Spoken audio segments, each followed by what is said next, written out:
Boa tarde, sejam bem-vindos a mais um Ao Final do Dia, comigo, Mário Murilo Lopes, às sextas-feiras, aqui na Cor do Dinheiro. Primeira nota prévia aqui à minha crónica de hoje é, obviamente, para a Ucrânia e para o povo ucraniano. Estão neste momento há precisamente um ano a combater o invasor russo. A Ucrânia tem-se defendido de uma forma absolutamente espartana, com imensa coragem, portanto, só poderia deixar essa nota para esta batalha que está a ser travada na Ucrânia e Slava Ukraini. Sobre o tema de hoje, vou então novamente falar sobre o pacote da habitação, que o governo apelidou de mais habitação, mas cujo resultado será menos habitação. Eu já avancei alguns dos problemas na última crónica da semana passada, mas eu queria elencar mais alguns que me parecem absolutamente crassos e que vão minar por completo a eficácia deste programa Mais Habitação.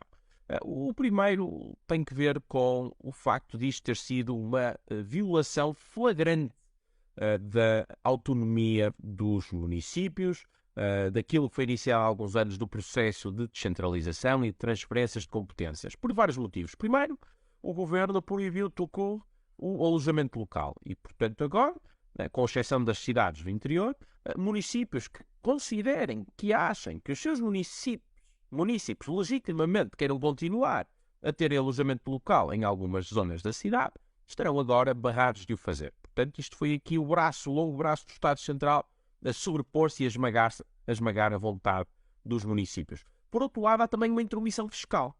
O governo determinou agora que prédios que tenham pessoas com rendas antigas, as tais rendas congeladas, 40, 50, 100 euros, que já vem do tempo da Primeira República, que estarão isentos de IMI. Ora, o IMI é um imposto municipal, coletado a nível municipal, e é uma receita municipal, não é uma receita do Estado Central. Portanto, o Estado Central não deveria poder, mas, enfim, em Portugal pode, não deveria poder, naturalmente, intrometer-se na gestão, na administração fiscal que as autarquias fazem. E, finalmente, é também uma intromissão, porque agora é possível haver uma transferência de comércio ou de um fogo que esteja associado a comércio ou serviços para a habitação. Isto faz sentido. Aliás, o município do Porto já tem isso previsto no seu PDM. Agora, existem municípios em que o seu PDM inviabiliza ou impossibilita isto, seja por que motivo for. Foi uma decisão tomada por aquele município, por pessoas que foram eleitas em eleições autárquicas e, portanto, têm legitimidade para o determinar, por muito que achemos errado, e eu pessoalmente até acho. Seja como for, aqui em causa está uma intromissão, uma ingerência do Estado Central, através do Governo, naquilo que deveria ser a autonomia dos municípios. Este é o primeiro ponto. O segundo grande ponto tem que ver com a violação flagrante do direito à propriedade privada, que é um direito constitucionalmente consagrado. Aqui em causa, naturalmente, está um problema sério, também consagrado na Constituição o direito à habitação. A questão é perceber se foi proporcional esta resposta. Ou seja, nós temos aqui um problema com implicações sociais, há pessoas com grandes dificuldades a ter habitação, e isso naturalmente necessita de uma resposta de políticas públicas, e a solução do governo foi o arrendamento compulsivo. Isto é, naturalmente, uma resposta completamente desproporcional, pelo menos num Estado, numa democracia em que não pode valer tudo, em que os fins não justificam todos os meios.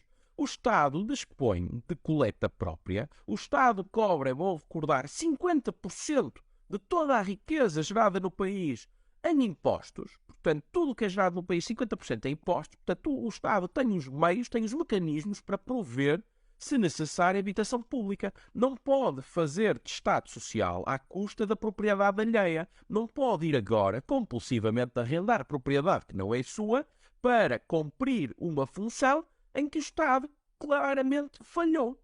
O papel do Estado, enquanto garante deste direito à habitação, falhou. E, portanto, o Estado vira-se agora para os seus cidadãos, pondo em causa o seu direito constitucional de direito à propriedade. Isto é absolutamente inaceitável.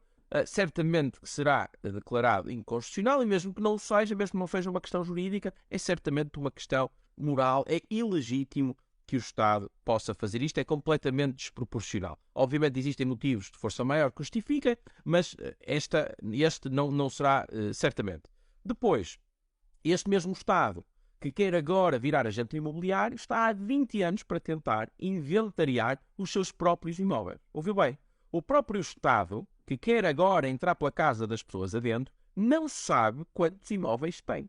Existem imensos imóveis do Estado que estão devolutos e que podiam estar a alojar pessoas até com rendas acessíveis, que as pessoas, mais pessoas possam pagar. Mas o Estado não faz isto por inépcia, por incompetência e, para além de não fazer isto, nem sequer sabe quantos imóveis tem. Portanto, este mesmo Estado quer agora virar arrendatário, subarrendatário, mediador, agente imobiliário, entre todas as outras funções que são necessárias. Depois, outro problema muito importante é que a maior parte desta solução, deste pacote mais habitação, vai atrás da procura. Proibir as pessoas de usar o alojamento local, contentar, limitar a maior parte das medidas do lado da procura, sendo que o grande problema está do lado da oferta. Porquê? Porque nos últimos anos, de facto, a procura aumentou muito. Mais turistas, mais imigração, temos também pessoas que já não vivem em agregados familiares tão grandes, portanto, tipicamente há muitos anos atrás, muita gente vivia na mesma casa, todos nós recordaremos e temos exemplos, e se calhar nós próprios, em que vivemos com as avós e com as bisavós. Hoje em dia isso já não acontece, já não é tão comum, as pessoas têm agregados familiares naquela residência mais pequenos. E isso também, naturalmente, aumenta a procura por casas. Imigração, turismo, todos estes fatores, sem dúvida alguma, levaram ao aumento da procura. Qual foi o problema? A oferta não respondeu. Quando nós olhamos para a evolução do número de fogos, nós vemos que há 20 anos atrás eram construídos cerca de 120 mil fogos por ano para o país inteiro. Em 2015 foram construídos 7 mil. Ouviu bem? 7 mil fogos para Portugal inteiro no ano. E no ano passado aumentou ligeiramente, mas ainda assim só foram construídos cerca de 19 mil fogos.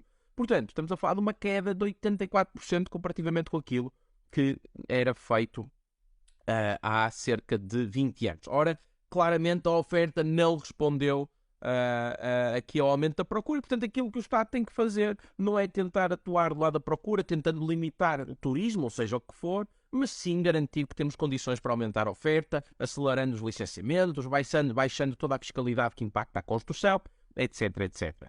Finalmente, o congelamento do aumento das rendas é um erro crasso. Nós sabemos isso, porque países socialistas, como por exemplo a Venezuela, fizeram com tudo e isso só levou à escassez, mas se formos aqui ao lado da Espanha, conseguimos encontrar também um exemplo muito similar com Barcelona, que decidiu há 2 anos atrás congelar as rendas.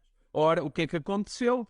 Várias coisas, nenhuma delas muito positiva. Primeiro, o estoque de imóveis disponíveis para arrendamento caiu 10%, ouviu bem? Houve pessoas que retiraram o seu imóvel do arrendamento, porque já consideraram que aquilo já não era rentável, e portanto diminuiu o número de casas, e obviamente depois tem um efeito sobre os preços, e aconteceu aqui um fenómeno ainda mais perverso, que foi as vendas que tinham um valor acima do valor que foi fixado, essas de facto baixaram. Ou seja, as rendas muito caras, como agora já não podiam cobrar aquele valor, baixaram. E o que é que aconteceu a todas as outras rendas que estavam abaixo desse valor? Aumentaram. Ou seja, as rendas que eram mais baratas começaram agora a inflacionar, fruto de as mais altas estarem limitadas, haver menos imóveis deste género disponíveis no mercado, e portanto as pessoas começaram a arrendar os outros e os preços começaram a aumentar. E portanto nós temos na verdade aqui uma transferência entre pessoas que pagavam rendas mais baixas para pessoas que pagavam rendas mais elevadas, que tipicamente é uma transferência entre pessoas mais pobres para pessoas mais ricas. Portanto, isto é absolutamente perverso, não resolveu o problema absolutamente nenhum, e pior, chegou a um ponto em que o preço da habitação em Barcelona ultrapassou, comparativamente com Madrid, olhando para a sua evolução, ultrapassou mesmo o de Madrid, que não tinha qualquer tipo de restrição. Ora, por estes motivos e muito mais, já vou em 9 minutos e, portanto, vou terminar por aqui, mas havia muito mais a dizer sobre o assunto. Este pacote de habitação é uma desgraça condenada ao sucesso e claramente foi redigido por um governo que está devoluto de bom senso. Ora, perante um governo devoluto de bom senso, só nos resta despejá-lo. Desejo-vos um ótimo fim de semana e até para a semana.